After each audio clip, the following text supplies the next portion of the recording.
Who should have won every Money in the Bank match? Let's watch. 2024 is less than a month away. The night where stars can be made, bodies are broken, pushes are set in motion, and sometimes where very weird decisions are made. The Money in the Bank ladder match is iconic. Not only is it the hardest match to win in the damn video games, but it's a match that can easily create a superstar. But with 24 men's Money in the Bank matches in history, there's been a fair share of fumbles and missed opportunities. So let's go back and take a look at every single Money in the Bank match and decide who really should have won.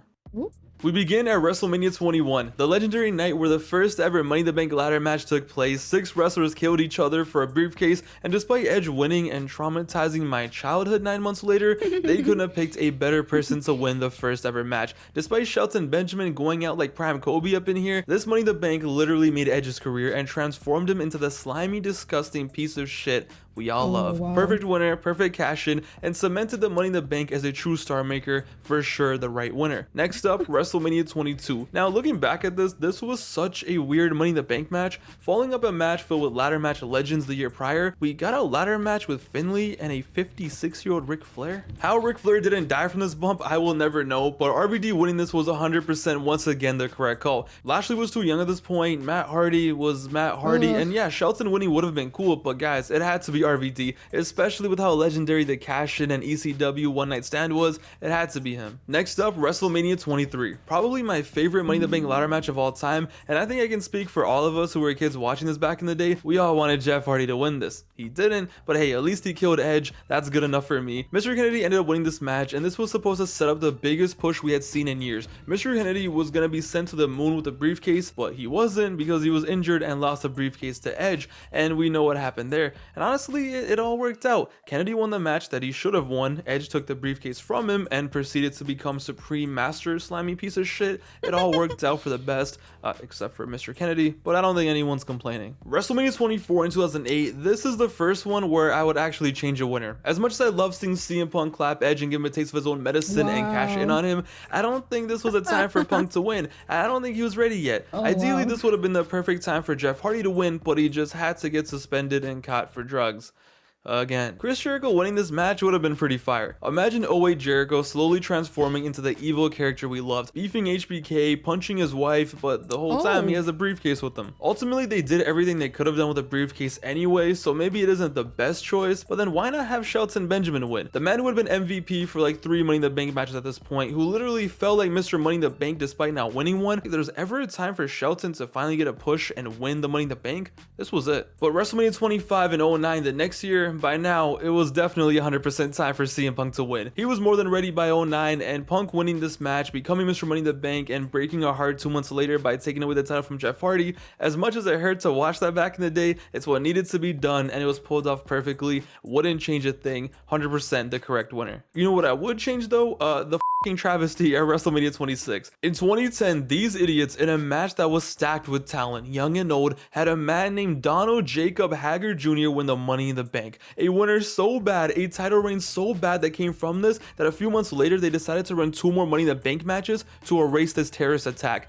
Donald Jacob Haggard Jr. had no reason to win this match. What the hell were they thinking? Shelton would have been better. Little kid Drew McIntyre would have been better. My mom would have been better. But honestly, it's so easy. It should have been Christian. The man who came back from TNA, where he proved he was main event material, somehow got demoted from TNA to ECW, still carried ECW on his back, and the thanks he got was seeing Donald Jacob Haggard Jr. take his briefcase. Christian winning here would have been amazing, instantly taking him to the main event scene, adding so much star power to SmackDown. The possibilities were endless. Edge versus Christian for a world title becomes a reality. Everything was right there, but no, they went with this guy. The first true fumble in the history of Money in the Bank. A few months after Mania, we got the first ever Money in the Bank pay-per-view, which gave us 2 more ladder matches, one for Raw, one for SmackDown. Kane ended up winning the SmackDown one, which even back then, just him holding the briefcase just felt so weird, but he cashed in just 50 minutes later to get the title off an injured Rey Mysterio, which was the entire purpose of him winning, so it's hard to really challenge that and call it a fumble. Miz ended up winning the Raw one, and this, as we know, just started the whole trip of the Miz cashing in, angry Miz girl, Miz becoming a main eventer, and somehow ending up in the main event of WrestleMania. As much as I would love to say like, oh, John Morrison should have won,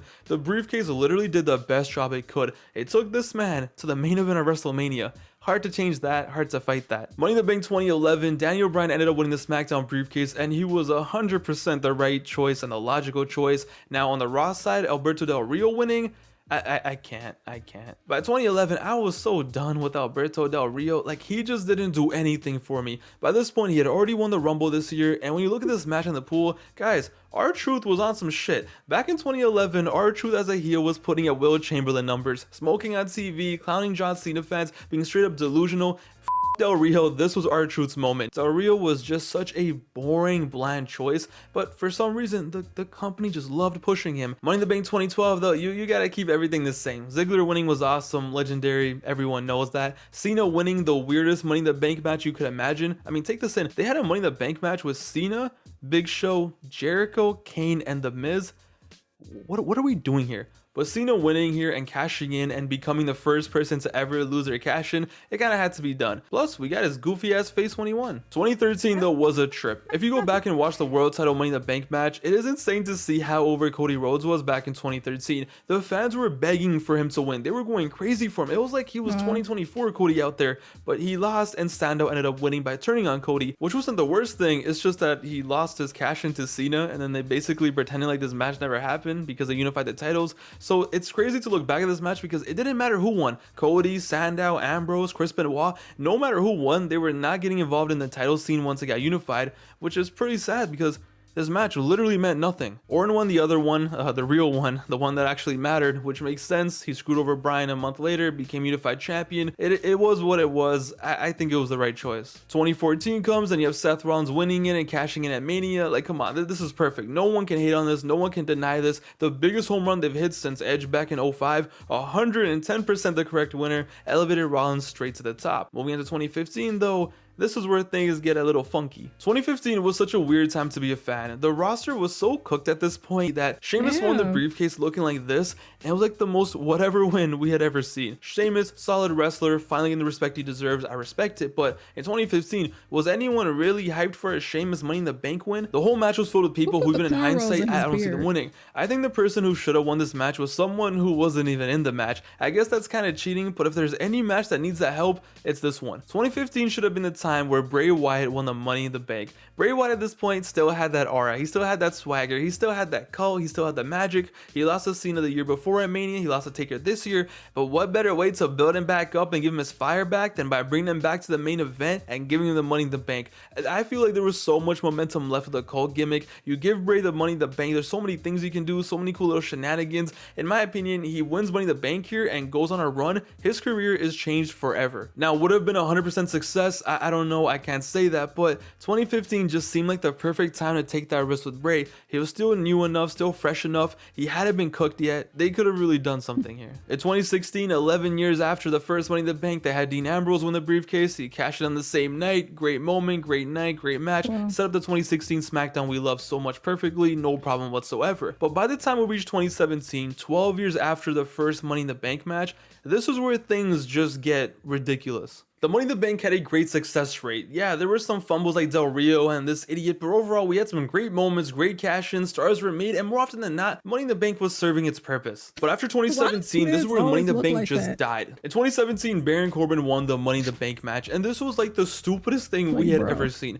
Now, Corbin winning wasn't the worst thing at the time, but his run with the briefcase was actually mentally challenged. I don't know how else to describe it. Just 3 weeks after winning, they had this man cash in and lose his cash-in match to Jinder Mahal. Bro, this idiot won a 6-man ladder match just to lose to Jinder Mahal. Why would you even give him the briefcase? I don't care what came out. I don't care what backstage political he had. You gave him the briefcase, stick with it, let him do his thing. Nah, 3 weeks later, losing to Jinder Mahal. What are we doing here? No way in hell they would have let this happen back in 07, 08, even like 2013, 14. They would have figured it out. They would have done something. But here, what was this? And the most annoying part is like literally anyone else could have won the match. Owens, Styles, Nakamura, Ziggler, Zayn, any of them could have won. Any of them should have won and just got a rocket and just done their thing. But no, that makes too much sense. Owens winning makes too much sense. AJ winning makes too much sense. No, let's do this to Baron Corbin. Then 2018 comes and it's time for Braun Strowman to win the Money in the Bank match. All right, respect, cool. Let's see where this goes. 2 months later, he's relinquishing the briefcase and he's getting slapped by Brock Lesnar. Yo, what the hell are we doing? Braun Strowman was a whatever choice back in 2018. He didn't really need it. He was already Braun Strowman, the monster.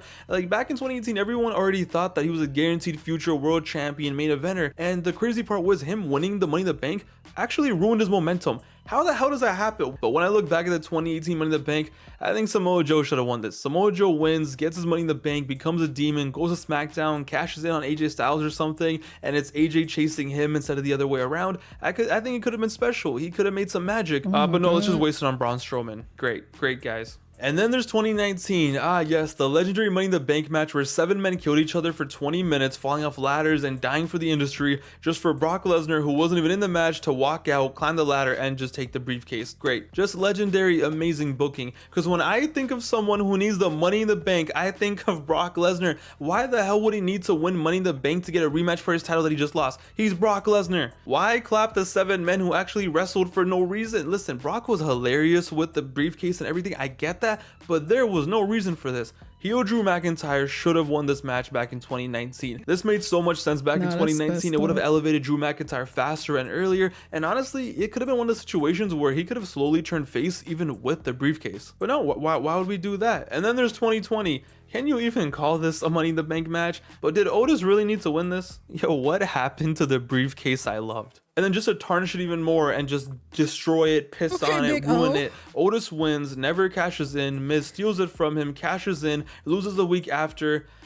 Great. Otis. Amazing. AJ Styles should have won this. Fresh off the Boneyard match, he could have got his lick back. He could have got some swagger back. Could have got some of that aura back. Let him be Mr. Money in the Bank. Would have been better than Otis winning and then losing and then whatever the hell happened. As you can see, they did not care about this briefcase whatsoever. When it comes to 2021, I feel like a lot of people might go back and want to change this and might be like, oh, I wish this person won or this person should have won. I'm still fine with Big E winning. I think it was a cool moment. The fans were so happy. Like, if you go back and watch it, the fans were going crazy. They're rabid. They love it. He definitely deserved it. I thought it was a cool moment. Now, the only thing I would change is obviously the booking of him after winning the Money in the Bank. But on this night, I think he still should have won. He was the right choice. Now, in 2022 with Austin Theory, like, yo, bro, what do I even say? Austin Theory won the Money in the Bank and then cashed in on the US title and then lost. How does that even happen? How is that even allowed? How, as a society, did we go from Money in the Bank in 2005, 06, 2012, 2013, whatever, to this? A total joke, a total waste of a Money in the Bank year. And realistically, no one who won was going to do anything anyway because we knew Roman had the titles hostage. But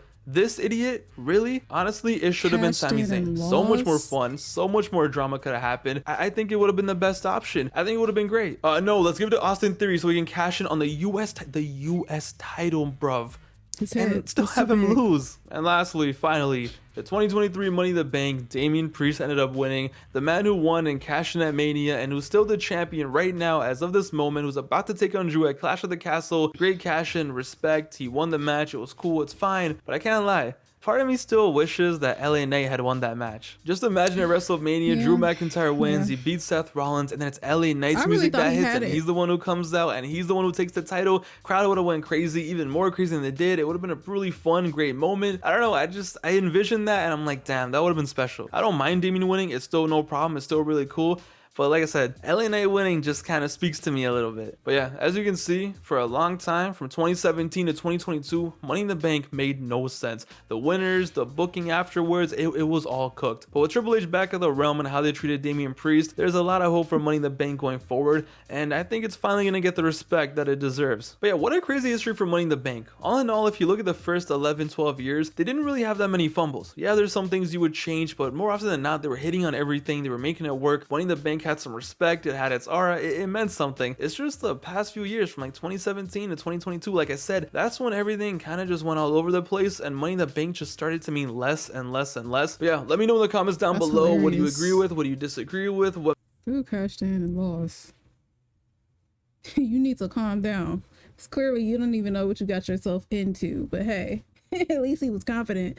But that's gonna do it for this reaction. Make sure you leave some likes and comments down below. Let me know what you guys think, and I will see you in the next one. Toodles.